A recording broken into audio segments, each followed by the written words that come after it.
Eh, Antes que nada, pues Infectolab realmente nosotros queremos que lo conozcan o lo perciban como un laboratorio que está hecho por médicos para médicos. Yo creo que esa es la diferencia que tiene Infectolab, la diferencia de otros laboratorios, porque realmente pues yo soy médico y obviamente sé lo que vivimos los médicos, y el que te diga, no, va a estar dentro de 5 días, pues esas cosas son las que Infectolab trata de ser diferente. Decía, ahorita la plática, el nombre así es el diagnóstico de bacteriemias y fungemias o candidemias por resonancia magnética. También yo cuando vi este término dije, ¿cómo que por resonancia magnética? Me están choreando, o qué es esto. Y la verdad es que es una nueva tecnología a través de PCR, con la cual se hace diagnóstico, y por la alta sensibilidad que le da la resonancia, ayuda para hacer el diagnóstico a través de PCR en sangre de bacterias y hongos, que eso, si se dan cuenta, pues no hay. Teníamos antes una PCR que le decíamos Homofast, que ya la quitaron del mercado, que estaba avalada por sus productores que estaban en Corea del Sur y por Cofepris, pero no tenía FDA. Entonces por eso, yo creo que por eso la sacaron. Aparentemente ellos dicen que porque estaba muy complejo hacerla, pero realmente no tenía FDA, no estaba avalada por FDA, pero sí por Cofepris y por los coreanos del sur, ¿no? Y esta tecnología está avalada por FDA y por la Comisión Europea para procesos diagnósticos, ¿no? Entonces vamos a hablar un poquito de lo que es la epidemiología y la relevancia de las bacteriemias y la existencia de las bacterias. Vamos a hablar de la resonancia magnética para la detección de bacterias en sangre. Y este sistema está muy enfocado a bacterias de escape y a cándidas. De hecho, ahorita les voy a decir por qué de esto. Y vamos a ver los estudios que hay. Hay muchos estudios. Yo traje pocos estudios en realidad, pero si ustedes se meten a la página de este sistema que se llama T2Dx, tiene, yo creo que como 50 estudios publicados. O sea, tiene un montón de estudios, tiene muchas publicaciones, entonces no es algo así como que saliendo nuevo. Tiene como 4 o 5 años en el mercado. Obviamente no en México. Y de hecho también en Estados Unidos tiene poco, apenas está. De hecho ahorita tenemos un problema porque es el primer equipo que hay en México, está en Infectolab. O sea, no hay en ninguna otra parte de México. Y estamos teniendo problemas ahorita con los reactivos porque pues es el primero. Ahorita les explico, pero miren, el problema con la microbiología, con los virus, bacterias, es que todo se va adaptando. Todos sacamos un antibiótico y rápidamente se va modificando y se hace resistente. Entonces esto nos habla de mutaciones que se van haciendo, obviamente, para defenderse, para evitar que sean destruidas. Y si ustedes pueden ver en la historia, sale un antibiótico y en poco tiempo ya tiene resistencia. Incluso hay antibióticos que todavía no salen y ya tienen bacterias que son resistentes. Así le pasó, por ejemplo, a la penicilina. Y a muchos, ustedes pueden ver ahí la historia de los diferentes antibióticos y se dan cuenta que sale y a los años, 2 o 3 años, ya se reportan cepas con resistencia, y esto es algo que nunca va a parar. ¿Por qué? Porque están adaptando a las bacterias, obviamente, contra lo que estamos haciendo contra ellas. Y esto de las resistencias es muy importante. Y les traigo información viejita y ahorita les voy a decir el por qué. En Estados Unidos se estima, esto es información de los tiempos de Obama, ¿ok? Y en aquellos tiempos la CDC decía que había 2 millones de gentes que tenían algún problema de resistencia por año, ¿ok? Y que había 23,000 muertes por año, que es un montón. Si se dan cuenta, en un sexenio son 138,000 muertes por cepas resistentes, que a veces uno lo ve así como que, no, pues, ¿cómo lo comparo? Y en aquel tiempo también estaba mucho lo de Calderón, la guerra de Calderón, y si se dan cuenta, había 100,000 muertes en todo el sexenio por año, y eran un montón. Pues se muere más gente de resistencia a las bacterianas que por la guerra al narco. O sea, si realmente uno compara las cosas y dices, no, pues sí es mucho, ¿no? Entonces, cuando estaba Obama, sacaron este documento que era el Plan Nacional para combatir la resistencia bacteriana. De allá viene todo esto, desde aquel entonces. Y ese plan tenía varios puntos. Uno de los puntos era ese punto que está ahí en 2, el desarrollo de innovación de métodos diagnósticos para bacterias resistentes. Ese era uno de los planes. Y todo esto les digo porque de aquí salió mucha lana, que Estados Unidos estaba fundando para antibióticos y para métodos diagnósticos. Y de aquí, esta compañía de aquí agarró lana para poder empezar a innovar. Entonces aquí viene toda esta historia. Obviamente esto bajó un poquito cuando llegó Trump, porque Trump dice que eso no existía, pero siguió ese desarrollo. ¿Por qué? Porque lo que se tiene estimado es que para el 2050 va a haber más muertes por resistencias bacterianas que ni por cáncer. O sea, realmente estamos en contra del reloj en relación a la resistencia bacteriana. Hablando ya de lo que es las infecciones, a mí me gusta mucho la definición viejita de sepsis y de choque séptico. ¿Y por qué? Porque se va a hacer muy sencillo así como lo ponen. En realidad sabemos que hay muchas cosas que pueden darse respuesta inflamatoria que no son infecciosas, pero cuando es por una infección se llama sepsis, y que cuando está grave o está hipotenso, pues es sepsis severa, y ya el choque séptico, ¿no? Y que obviamente la mortalidad va a depender mucho si está en choque séptico, sepsis severa, etcétera. Entonces el mayor riesgo de muerte, pues el choque séptico. Y sabemos que entre más tiempo tardemos en dar un diagnóstico y un tratamiento adecuado, pues va a incrementar la muerte. De ahí entonces la importancia de hacer tecnologías o métodos diagnósticos para llegar más rápido a una terapéutica adecuada. Ese es el equipo de resonancia magnética, y permite la detección hasta una unidad molecular por sangre, por mililitro en sangre, digo. ¿Cuál es la ventaja de esto? Bueno, tiene la importancia que tiene detección directa de bacterias en sangre. O sea, directamente, como si fuera una biometría hemática, se toma la muestra. Los estudios están hechos durante la bacteremia, ¿ok?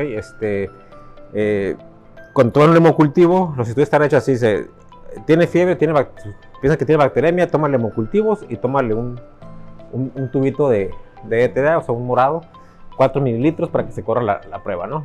Y los estudios o la prueba está de 3 a 5 horas. ¿De qué depende 3 a 5 horas? Depende si está corriéndose una sola muestra o están varias muestras corriendo simultáneamente. El equipo tiene 7 puertas, o sea, puedes correr 7 pruebas juntas, pero cuando metes muchas o más de una, se va hasta 4 o 5 horas la prueba. ¿Okay? En realidad, la operación casi no tiene contaminación porque funciona como un tipo GeneXpert. O sea, pones el cartucho, pones el tubito y lo avientas. Es muy sencillo. Tiene muy poco riesgo de contaminación, a diferencia de las PCRs tradicionales, donde uno tiene que extraer, sacar material DNA, después amplificarlo y hacer la PCR, donde tiene varios procesos de pipeteo que se puede contaminar. Aquí se evita todo esto porque todo es automático. Y lo que les decía, está aprobada por FDA y por los europeos, ¿no? Y tiene, bueno, aquí en México está aprobado nomás bacterias y cándida. Resistencias está como RU, o sea, como investigación. Está ahorita en proceso de aprobación por la FDA, lo de resistencias. Y tienen otras que realmente no traje porque es Lyme y otras de bioterrorismo, porque está muy hecho para los gringos, ¿no? Ellos le metieron lana y hicieron para Anthrax, hicieron para cosas de bioterrorismo que pues realmente no tenemos nada que ver con eso, ¿no?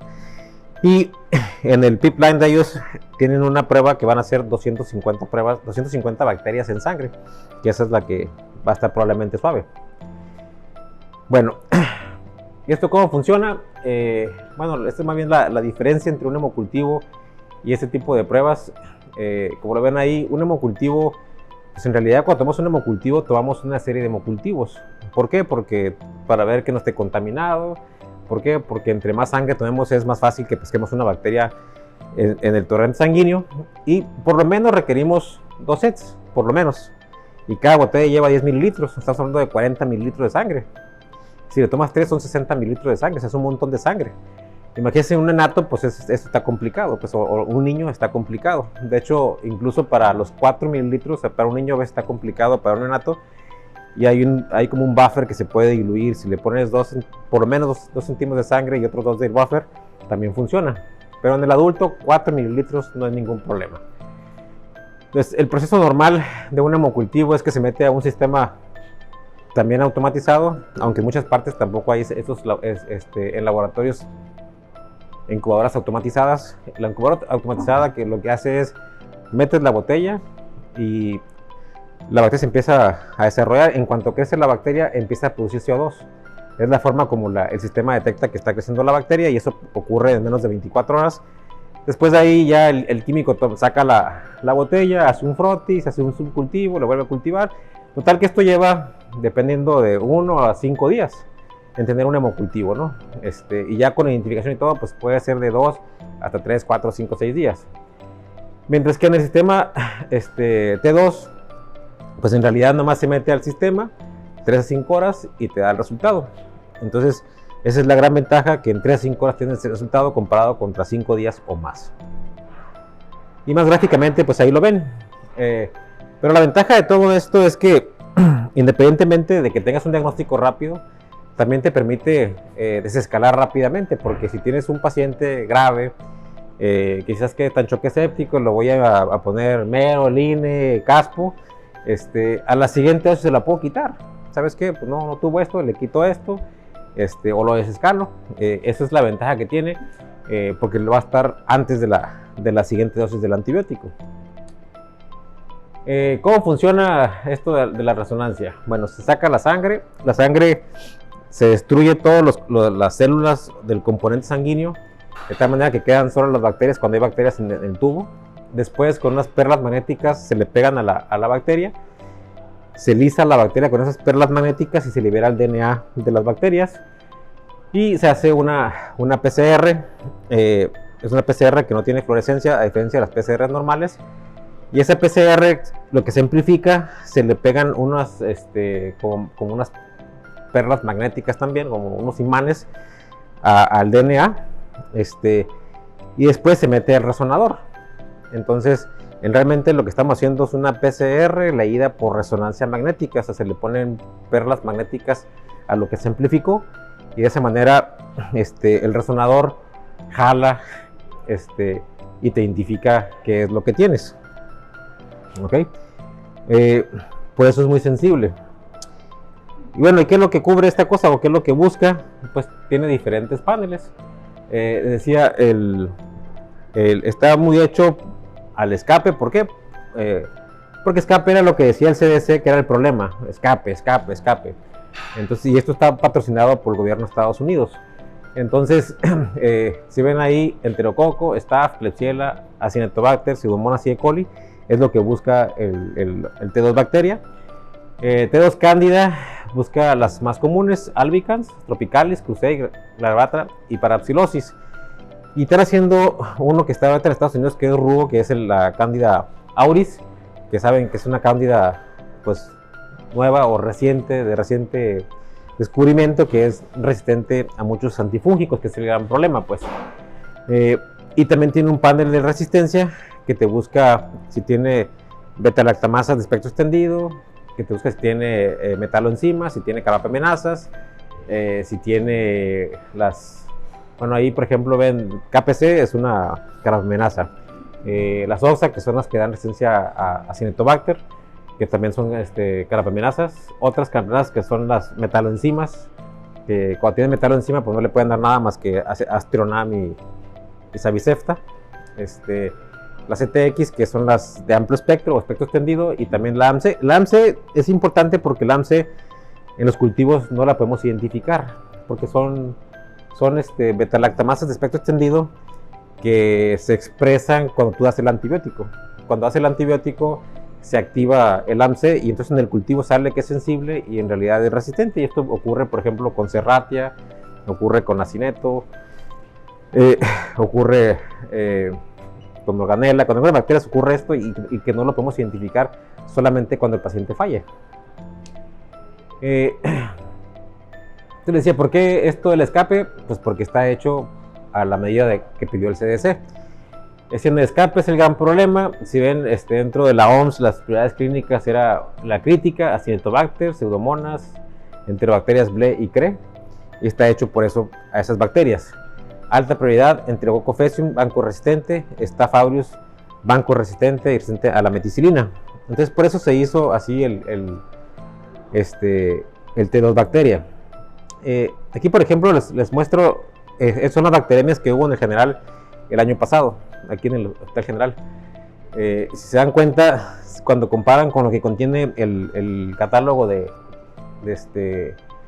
T2 bacteria y T2 cándida, pues están cubiertas muchas de las bacterias, que si lo graficamos, diríamos que el 80% de las bacterias están cubiertas de las bacterias en general.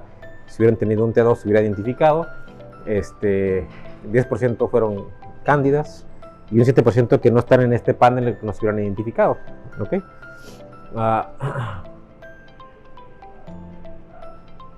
Bueno, es un estudio, es un metaanálisis o un concentrado de estudios de T2, donde hicieron comparación entre T2 y hemocultivos. ¿Por qué hemocultivos? Cuando vi eso dije, pues es que el hemocultivo realmente es malo. O sea, un hemocultivo sabemos que tiene una sensibilidad del 60%, 50%, depende de muchas cosas. Pero bueno, es con lo que se tiene que comparar, pues es lo que hay. No hay otra forma de compararlo.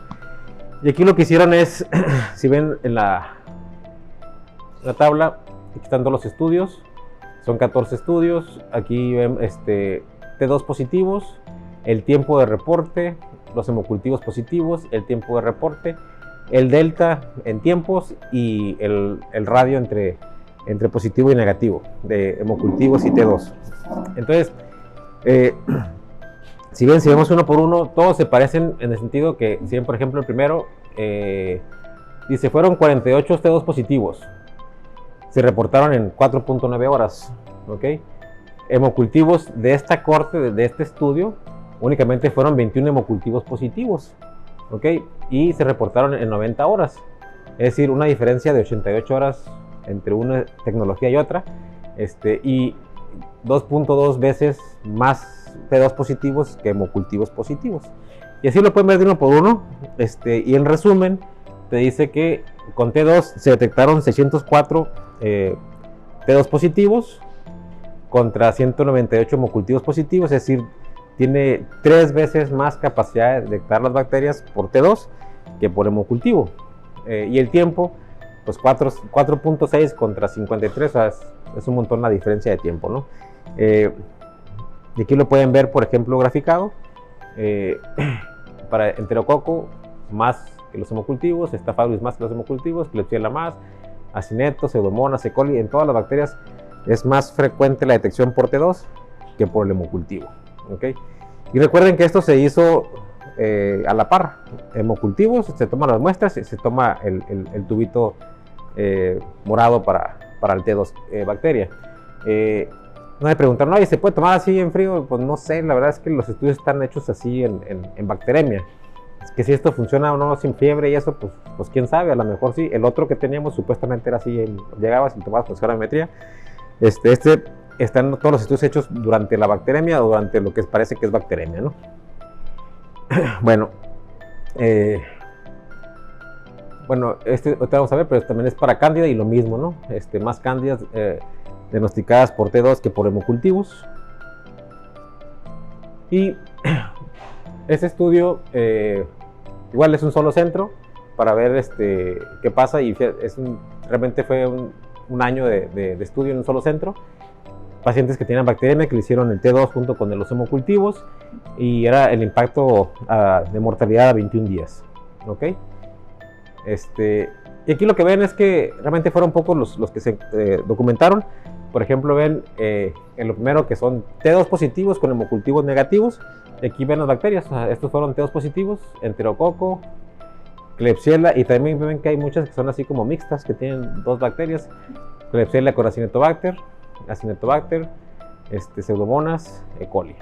Que es T2 positivo con hemocultivo positivo fueron 8, Acinetobacter, E. coli, Klebsiella, y pues coinciden, ¿no?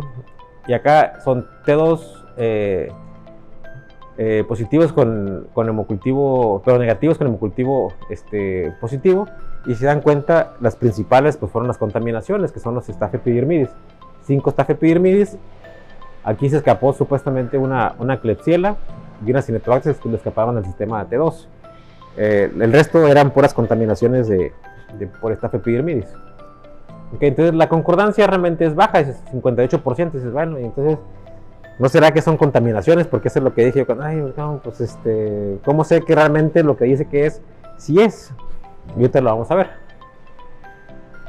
Para cándida, lo mismo. Aquí T2 positivos y hemocultivos negativos fueron dos. Una cándida tropicalis con albicans y otra para psilosis. Los positivos fueron tres, y T2 negativo y un hemocultivo positivo fueron uno con una cándida albicans. Okay. El desenlace del estudio, porque esto buscaba mortalidad,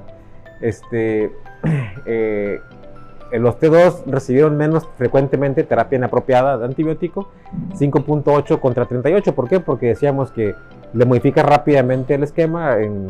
La siguiente dosis ya tienes el esquema que debe de ser, y eso fue, alcanzó diferencia estadística. Aunque en la mortalidad no se modificó. El tratamiento empírico se modificó en el 35% de los pacientes antes de la siguiente dosis. Y la mortalidad de 21 días fue 50% menor en T2 que en hemocultivos, aunque eso no alcanzó diferencia estadística porque son un poquito los números, pero realmente la mitad de la gente hubo menos mortalidad en 50%, ¿no? Bueno, este otro estudio del panel de resistencias, de T2 resistencias, igual lo mismo, son pacientes que les tomaban hemocultivos y les tomaban esto. Y los analizaron pues con Vitek, que es lo que todo el mundo tiene, Vitek, y le hicieron para carbapenemasas, el que salía todo resistente a los carbapenémicos, le hicieron pruebas de carbapenemasas. Esos eran los diagnósticos, se lo ven choque séptico, sepsis, fiebre hematológica, etcétera, ¿no? Y en ese estudio, por ejemplo, aquí sí hicieron una cosa que nos ayuda a comprender más por qué salen más positivos que en los hemocultivos. Y lo dividieron entre el que realmente estaba aprobada la bacteremia, era aquel paciente que tenía un T2 positivo y un hemocultivo positivo. Dice, ¿sabes qué? Los dos coinciden, está aprobada. Probable era un T2 positivo con un hemocultivo negativo, pero que en las siguientes 2 semanas le tomaban hemocultivos de diferentes partes y encontraron la bacteria que había reportado el T2 en sangre. Es decir, tenía hemocultivos negativos, un T2 positivo con Acinetobacter, y en el cultivo de expectoración tenía Acinetobacter. Entonces se considera, que ese sí es probable. Y el posible era el paciente que tenía un T2 positivo, un hemocultivo negativo, que no tuvieron otros cultivos que coincidieran, pero que el tratamiento antibiótico que le dieron se le quitó con eso. Así es como hicieron que la clasificación. Y bueno, aquí pueden ver, en ese estudio no encontraron ningún enterococo, ni por T2 ni por hemocultivos. Entonces los verdaderos negativos fueron 59, o sea, realmente el valor predictivo ahí va saliendo. Staphylococcus, aquí encontraron 2 positivos en T2, un T2 positivo en hemocultivo negativo y ninguno acá negativo, ¿no? Klebsiella fueron 10 T2 positivos, hemocultivos positivos, 2 con T2 positivo, un hemocultivo negativo, y acá, probable, posible y negativos, ¿no?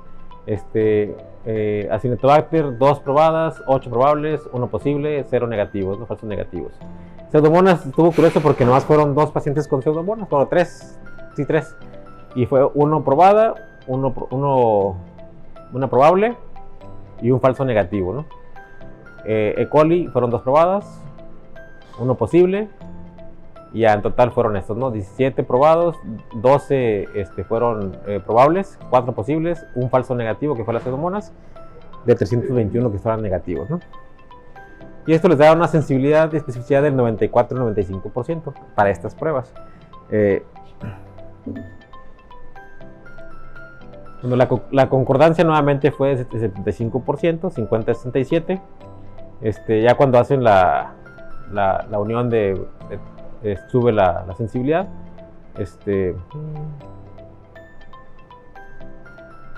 Y esto es lo de que no alcanzo a ver bien. Bueno, aquí una cosa importante, porque uno siempre ve lo que es la sensibilidad, ¿no? ¿Qué tan sensible es? ¿O qué tan específico es? Pero algo que a mí se me hizo más importante en este caso fue el valor predictivo negativo. Es decir, si yo te digo está negativo y está negativo, o sea, ya, déjate, o sea, está negativo, ¿okay? O está positivo, sí es. Eso es el valor predictivo negativo, ¿ok? Entonces, si ven los valores predictivos, aquí está sin ajustar y ajustado ya cuando le ponen que sí es probable, si es posible y eso, ¿no? Acá son así como salió. y los valores predictivos negativos están bien altos. O sea, por ejemplo, Staph aureus, 98%. O sea, si te digo que, que no tiene Staph aureus, no tiene Staph aureus, ¿ok? Klebsiella, 100%. Acinetobacter, 100%. Pseudomonas, 98%. E. coli, 100%. El T2-bacteria, para estas bacterias, 99.7%, ¿ok? Y de hecho, en las cándidas sale muy parecido, así que 100% de valor predictivo negativo. De hecho, en las guías ya lo ponen así como que el T2 cándida está negativo, quítale antifúngicos porque está negativo, ¿ok? En bacterias no, ¿por qué? Porque cubre pocas bacterias, cubre puro escape, no cubre las demás. Entonces veamos, por ejemplo, Staph aureus, sensibilidad 100%, especificidad 100%, digo 98%. Sus valores predictivos positivos está bajo, pero el negativo está alto, ¿no? Esto fue sin ajustes, así como salió el estudio. Vean, Klebsiella, 100% sensible, 91% específico, 71% de valor predictivo positivo.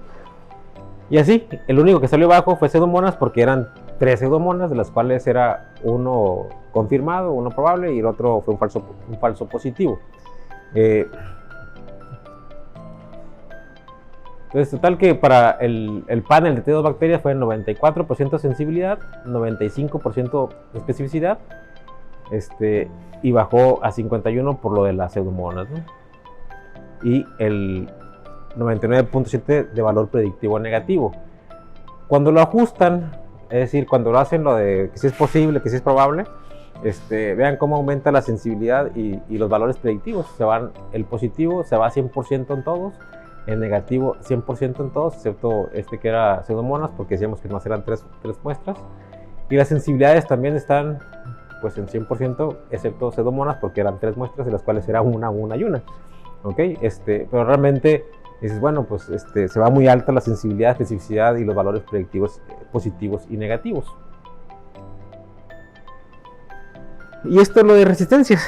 Ahora, cada panel ocupa un tubito de sangre. Es decir, 4 mililitros de sangre para T2 bacteria, T2 cándida o T2 resistencia.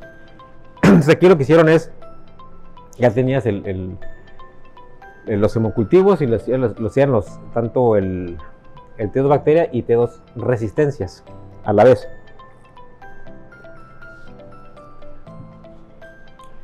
Y aquí se pueden ir nuevamente, van a ver que aquí es como el bruto, como salió inicialmente, y acá está ajustado a lo de si fue posible y eso, ¿no? Entonces vean, aquí son los pacientes, aquí está el reporte del T2, el T2 bacteria, pues, o sea, ¿qué identificaron? Aquí está lo que encontraron de resistencias, y aquí el hemocultivo pareado, el fenotipo, pues es genotipo y fenotipo, que es el cultivo, y si coincidía o no coincidía con el estándar de oro, que es el hemocultivo, ¿no? Si ven paciente por paciente, por ejemplo, este paciente tenía una Klebsiella, en el T2 resistencia le encontraron estas mutaciones que son metaloenzimas, son carapaminasas metaloenzimas. En el hemocultivo también le encontraron la Klebsiella, pero no le encontraron resistencia.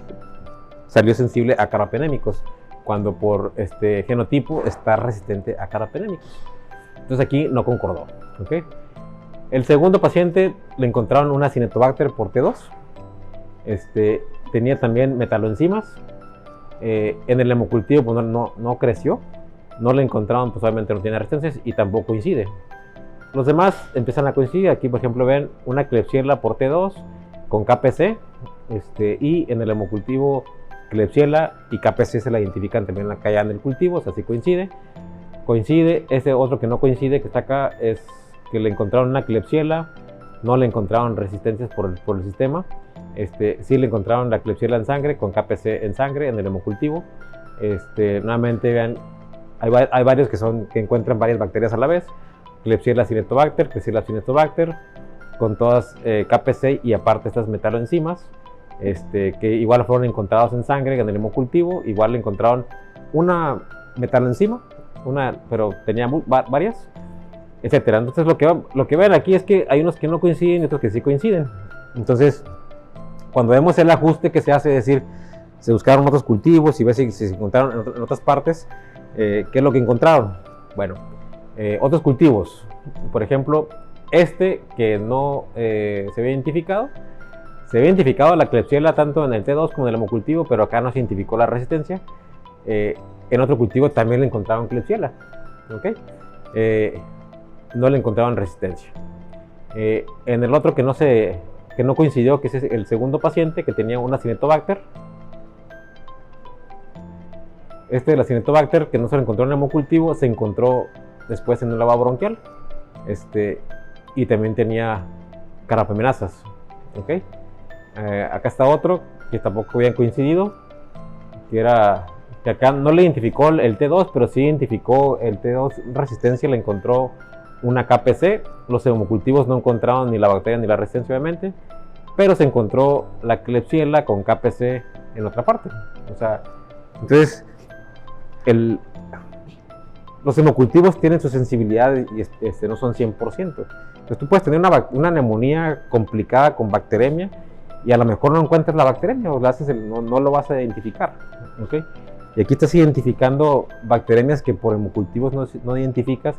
Y el hecho, por ejemplo, de este paciente que no se identificó en el T2, pero que sí identificas la mutación o bien la carbapenemasa la identificas, el gen de resistencia lo identificas. O sea, tú puedes tener, por ejemplo, es que esto es muy, muy específico, por ejemplo, te dicen Pseudomonas aeruginosa. Entonces esta cosa identifica Pseudomonas aeruginosa, no te identifica Pseudomonas pútida, es aeruginosa, ¿ok? Pero los genes son los mismos, o sea, genes me refiero de KPC son los mismos. Entonces, cuando sumas los dos skits, pues te va a aumentar todavía más la posibilidad de detectar algún gen que no sea de los escape, pero que tenga mutaciones de resistencia. ¿Ok? Entonces ya para fines prácticos, cuando haces este ajuste, a la última vez que realmente todos coinciden, los que no coincidían coinciden, excepto uno que no coincidió, que fue ¿Ok? Pero de ahí en fuera todos coincidieron, o sea, sí tenía lógica que se haya encontrado el T2 positivo en sangre con un hemocultivo negativo, porque eso era lo que más decía, bueno, no será contaminación esto, pero no, sí coincide. Y ese estudio eran dos centros, era un centro en Grecia y otro en Italia, y aquí lo que quieren demostrar nada más es el tiempo en que se reporta el T2 bacteria, T2 resistencia comparado contra el hemocultivo, que obviamente es diferencia estadística. Ese es un centro, es el otro centro, y ya combinados pues da esto, ¿no? O sea, es mucha la diferencia contra los hemocultivos. Esto es el T2 cándida. El T2 cándida, igual los estudios fueron pacientes con sospecha de fungemia o bacteremia, se toman los hemocultivos y a la par se toman los tubitos de EDTA, y aquí se corrieron para el T2 cándida. Esos son 9 estudios, son menos estudios. Igual lo mismo, aquí pueden ver los T2 positivos, el tiempo de reporte, el hemocultivo positivo, la diferencia entre uno y otro en cuanto al tiempo de reporte, el delta, y acá está el rango que hubo entre hemocultivos y el T2. Y por ejemplo, el primer estudio fueron 36 T2 cándidas positivos que se reportaron en promedio en 4 horas contra solamente 7 hemocultivos positivos, o sea, realmente el hemocultivo malo para cándida, y la diferencia fue de 5 veces más reportes de T2 de cándida por T2 que por hemocultivo. Si sacan toda la suma de todos los estudios, encontraron 174 cándidas por T2 contra 50 cándidas por hemocultivo, es decir, 3.5 veces más por T2 que por hemocultivos. Y el tiempo de reporte pues son 4.8 horas contra pues 90 horas, ¿no? O sea, realmente es mucha la diferencia. Y ahí están las diferencias, más reporte de Candida albicans, así se reporta Candida albicans tropicales, se reportan como una sola, comparada contra el hemocultivo, para Psilocysis 31 contra 7, Cursei contra la bata, ¿no? Entonces, ese es lo de Candida. Y solamente en 4 estudios hicieron ese análisis de saber si era probable, posible o no. Y aquí, por ejemplo, en el primero dicen que de los 5 que eran diferentes, los 5 patógenos se identificaron otros cultivos, o sea, los 5 eran 5 positivos. ¿Okay? En el otro estudio, que eran 6 que estaban discordantes, los 6 fueron probables o posibles. En este otro eran 8. De aquí los 8 se fueron considerados como infecciones verdaderas, porque eran estudios diferentes, pues, pero a fines acabaron con esas definiciones. Y solamente este último, que tenía 7 discordantes, 2 de 7 fueron probables o posibles. O sea, ¿y a qué me refiero con eso? Pues que tenían otros cultivos positivos que coincidían, ya sea en otra parte, expectoración, orina o abscesos o qué sé yo, ¿no? Bueno, y otra cosa que ayuda al T2 Cándida es para saber quién se va a complicar. Ese estudio lo que hicieron es agarrar a los pacientes que ya tenían candidemia, que ya estaban demostrados con candidemia, les corrieron entonces después el T2 Cándida y hemocultivos seriados a los días 0, 2, 4, 7 y 14, ya eran pacientes positivos con cándida, ¿okay? Y querían ver qué pasaba con esos pacientes, y le hacían a todos eco transesofágico, le hacían dilatación de la pupila, y si hacía falta Doppler de alguna extremidad o lo que sea para buscarles si tenían tromboflebitis séptica. Y entonces ellos, aquí están los que no fueran complicados, que eran 21, contra complicados, que eran 9, y aquí sensibilidad, especificidad y los valores predictivos positivos y negativos. Entonces, si vemos, por ejemplo, aquí están los que le hicieron las pruebas en menos de 5 días. Positivos en hemocultivos eran 5 de 21, ¿ok? Complicados 4 de 9, con un T2 eran nuevamente 5, pero eran 9 de 9, 100%, ¿ok? O sea, el que le hagas al quinto día y lo detectes aquí, te predice que ese güey se va a complicar. O sea, es que si está positivo el T2 a los 5 días de la fungemia, se va a complicar. Y esto tuvo significancia estadística con una sensibilidad del 100%, especificidad del 76%, y nuevamente valor predictivo negativo del 100%, es decir, si no está, no está. ¿Ok? Y después de 7 días, el T2 positivo era 6 de 7 positivos, sensibilidad 85, especificidad 94%, valor predictivo positivo de 85 y 94 de valor predictivo negativo. Entonces, en su análisis ya multivariado, lo que ellos encontraron es que el tener un T2 positivo temprano, que era al quinto día, te da un factor de riesgo de 36 veces más riesgo, de que va de 1.7 a 779, o sea, un chingo de riesgo de que ese paciente se va a complicar. Entonces, si tienes un paciente que tienes demostrado que tiene cándida, le haces un T2 al quinto día, y si está positivo, hazle un eco transesofágico, hazle un pídele que le dilaten la pupila para ver bien la retina, ¿no? Y por último, este es un estudio que hicieron en Pittsburgh para desescalar o en el programa de stewardship de antibióticos. Y es lo que dijeron, bueno, como ellos lo dicen así, como es tan bueno para cándida, vamos a ver qué pasa con las bacterias.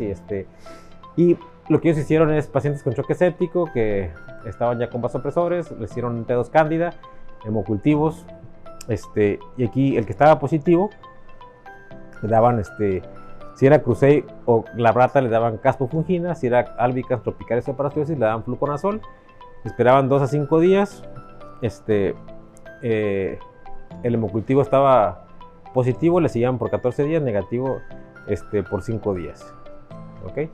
El que estaba negativo, si sea con choque, le repetían el T2 cándida.